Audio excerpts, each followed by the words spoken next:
आपण नेहमी सांगतो की आम्ही आरोप करतोय। मी तुम्हाला आज लाईव्ह दाखवलेला आहे। मुश्किलनं 2 महिन्याचा हा रस्ता आहे। जवळपास 1 फूट हा रस्ता खाली खचकलेला आहे। मोठ्या मोठ्या भेगा पडलेल्या आहेत। आखरी आम्ही जनतेसाठी काम करतोय असं हे सरकार दाखवत असताना त्याच्यामध्ये बँकेचं कर्ज घेऊन हा सगळा पैसा उभारला जातो। राज्याच्या प्रॉपर्ट्या जनतेच्या गहाण ठेवल्या जातात आणि त्याच्या मागे भ्रष्टाचार हाच त्यांच्या मागचा उद्देश आहे। विकास नाही, यांना स्वतःची घरं भरायची आहे या सरकारला, असा उद्देश आहे। पण लोकांच्या जीविताशी खेळायचा याला कोणी अधिकार दिलेला आहे? अशा पद्धतीचं चित्र आहे। आणि म्हणून मी आज तुम्हाला या सरकारचा एक भ्रष्टाचाराचा एक छोटासा पुरावा, मी माझ्याप्रमाणे हा तो छोटासा पुरावा आहे। समृद्धी मार्ग तर हा लोकांच्या तिथं लोकांना मरायसाठीच तो मार्ग केला आहे का, असंही लोकांच्या समोर प्रश्न येतोय। आणि म्हणून मी आपल्याला सांगतो की आम्ही जे काही यांच्यावर वस्तुस्थिती मांडतोय ते आरोपामध्ये घेऊ नका। जनतेच्या समोर ह्या सगळ्या गोष्टी आल्या पाहिजेत। म्हणून आज या चिखलफेक आंदोलनाच्या माध्यमातून यांच्यावर आता जनतेने कसं चिखल फेकायचं आणि यांना सत्तेच्या बाहेर कसं काढायचं याचा लोकांनीच आता प्लॅन केला पाहिजे। आणि भाजप प्रणित सरकार जी महाराष्ट्रामध्ये आहे ही भ्रष्टाचारी सरकार आहे। राज्याच्या तरुणांच्या विरोधातली सरकार आहे, राज्यातल्या गरिबाच्या विरोधातली सरकार आहे, राज्यातल्या शेतकऱ्याच्या विरोधातली सरकार आहे। आणि भ्रष्टाचार एकमेव यांचा मूळ आहे, हेच याच्यातून सिद्ध होत आहे।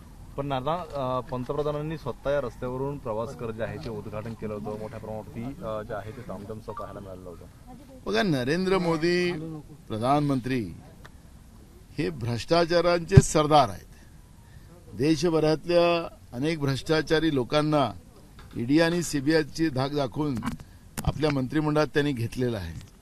त्यामुळे भ्रष्टाचाराचे सरदार आहेत। त्याच्यामुळे त्यांनी भूमिपूजन नरेंद्र मोदींनी केले। प्रधानमंत्री नरेंद्र मोदी असते तर त्यांनी खऱ्या अर्थाने या सगळ्या गोष्टीचा एक पाहणी केली असती आणि जनतेसाठी, आणि तेही अटल बिहारी वाजपेयी साहेबांच्या नावाने हा रस्त्याचं नाव ठेवलेलं आहे। अटल बिहारी वाजपेयी साहेब एक मोठं नेतृत्व या देशासाठी निर्माण झालेलं आहे आणि त्यांच्या नावाने भ्रष्टाचार अशा पद्धतीचं हे चित्र आहे, हे दुर्भाग्यपूर्ण आहे। नाना, कोस्टल रोडचा हा रस्ता झाला, अटल सेतूचा हा रस्ता झाला। कोस्टल रोडवरती देखील काही आठवड्यांपूर्वी पाणी गळतीची घटना होती, ती समोर आली होती। लोक ज्या निवडणुका आहेत त्या अनुषंगाने लोकांचे जीव धोक्यात घातले जात असं वाटतंय? बिलकुल आहे। मी तुम्हाला सांगतो की प्रत्येक क्षणी या सरकारमध्ये भ्रष्टाचार आहे। योगायोगानं हे खातं मुख्यमंत्र्याकडे आहे आणि या खात्यामधलं एक विशेषतः आपण पाहिले की परवा वसईमधली घटना जी आहे त्या वसईमध्ये खाडीतून त्या ठिकाणी पाईपलाईन टाकून पिण्याच्या पाण्याची पाईपलाईन तिथं टाकली जाते आणि ती वसईमध्ये नेली जाते आहे आणि तेही डिपार्टमेंट मुख्यमंत्र्याकडे आहे। म्हणजे आता मला तुम्हाला सांगेल की मुख्यमंत्री हे भ्रष्टाचारासाठी तिथं बसलेले आहेत का, हाही प्रश्न निर्माण होतोय। म्हणून ह्या सगळ्या प्रश्नाचं उत्तर त्यांना द्यावं लागणार आहे। आम्ही सगळे पुराव्यानिशी, मी तुम्हाला मुद्दामून आज या ठिकाणी आणलं की आमचा जो पेपर पण आहे पुराव्यानिशी आता हे सगळे प्रश्न उद्याच्या विधानसभेतही आम्ही मांडणार आहे आणि हे भ्रष्टाचार कसं करतात आहेत त्याचे पुरावे आणि भ्रष्टाचाराची परिसीमा कुठल्या राज्याने ओलांडली असेल तर ती महाराष्ट्रातल्या सरकारने ओलांडली आहे। कर्नाटकातलं हे सरकार 40% होतं, पण हे सरकार 100% आहे।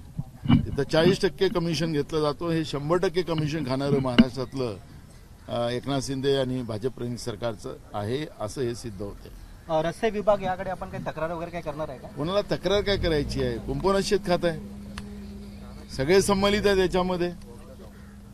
MMRDAचं जो कालची ती घटना झाली वसईवाली, ती आपल्याला सगळ्यात मोठं लाईव्ह आहे, आखो का हाल आहे।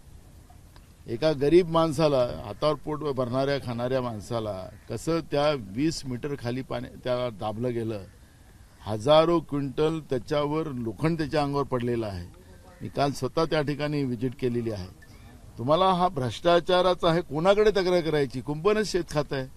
त्यामुळे हे तक्रारीचं नाही, यांना तर खऱ्या अर्थानं आम्ही यांच्या या सगळ्या भ्रष्टाचाराच्या प्रक्रियेला त्यांच्या समोर, कारण की सगळ्यात आमच्यासाठी संधी आता विधानसभेचं अधिवेशन आणि त्या अधिवेशनातच हे सगळे प्रकार आम्ही आता तिथं मांडू, सरकारला उघडं करू आणि हे कसं या राज्याच्या जनतेला जीवावर उठलेलं आहे आणि कसं आर्थिक कमजोर करता या महाराष्ट्राला आणि जनतेला हे आम्ही त्या ठिकाणी स्पष्ट करू. नाना, मागच्या अशाच एका प्रकरणात कोर्टाने सरकारला म्हटलं होतं की महाराष्ट्र मानवी जीवनाची नेमकी किंमत काय, असे आता हा चौथा प्रकार, मोठा प्रकार उघडकीस झालेला, कसं बघतो? मला तर वाटतं की तुम्ही चांगला विषय घेतला. माननीय हायकोर्टाने सुमोटो हे सगळे प्रकरण हाती घेतले पाहिजे.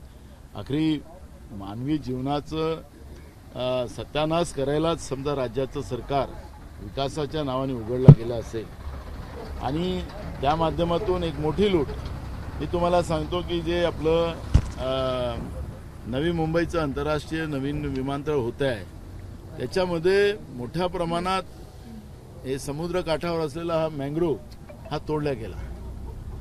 तिथं एक पहाडी होती, ती पहाडी त्याचं ऑक्शन करून त्यांच्या सत्ताधीशांच्याच लोकांना ते पहाडी लुटायला लावलेली आहे.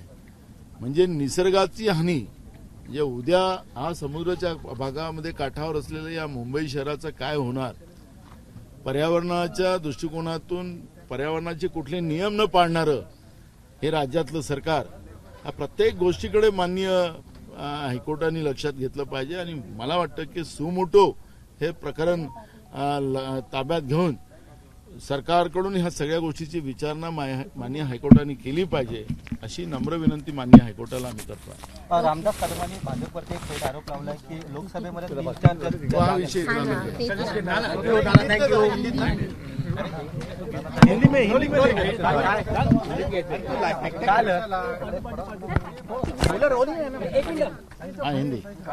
इकडे हाँ हिंदी एमटीएचएल पे आए हम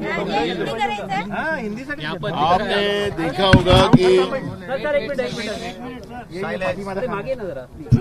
आपने देखा होगा कि हम लोग अटल सेतु पे है. ये 3 महीने के पहले ही ये पुलिया का ये अटल सेतु का उद्घाटन देश के प्रधानमंत्री नरेंद्र मोदी जी ने किया था. अभी आपने देखा होगा कम से आधा किलोमीटर ये रोड 1 फीट नीचे खसक गया है.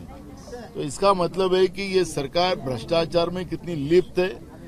जनता की जीवित हानि की भी चिंता इनको नहीं है और इस तरह से भ्रष्टाचार में लुप्त होने वाली सरकार का मैंने आज लाइव आपके सामने दिखाया है. महाराष्ट्र में आज कांग्रेस पार्टी की तरफ से कीचड़ फेंक आंदोलन शुरू है और बीजेपी किस तरह से इस राज्य की जनता के ऊपर कीचड़ फेंककर जनता की जीवित हानि को कैसी ये पूरक है, उनको सपोर्ट में है, ये आपको देखने मिलता है. और इसलिए मैं आज आपको यहाँ लेके आया हूँ. एक बड़ा उदाहरण आपके सामने हमने आपको दिखाया है. मुंबई में जो नई मुंबई में जो एयरपोर्ट बन रहा है वहां पे भी बड़ा करप्शन किया गया है.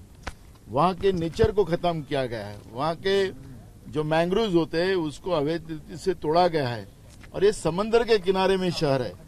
और जब नेचर का ही पूरा खत्म करने का काम हो तो यहाँ पर कभी भी एक बड़ी हानि हो सकती है. और इसलिए माननीय हाईकोर्ट ने भी इसमें सुमोटो ये सब मोमेंट को हाथ में लेकर ये सरकार से पूछना चाहिए. नहीं तो ये बड़ा प्रलय के सामने हमारे राज्य को जाना पड़ेगा.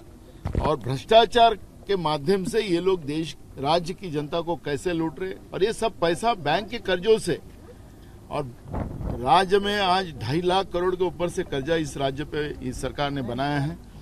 और कर्जे पे कर्जा लेकर राज्य की जनता को कर्जा में डुबाने का काम और उसमें भ्रष्टाचार करने का काम ये सरकार कर रही है. और ये भ्रष्टाचार का परिणाम है कि 3 महीने पहले बना हुआ ये ब्रिज जो है अटल ब्रिज, अटल बिहारी वाजपेयी आदरणीय रहे, उनके नाम से भ्रष्टाचार करने वाली महाराष्ट्र की भाजपा प्रणीत सिंधे की सरकार आपको देखने मिल रही है. महाराष्ट्र असेंबली में ये मुद्दा ओके, बिल्कुल विधानसभा में ये मुद्दा हम उठाएंगे.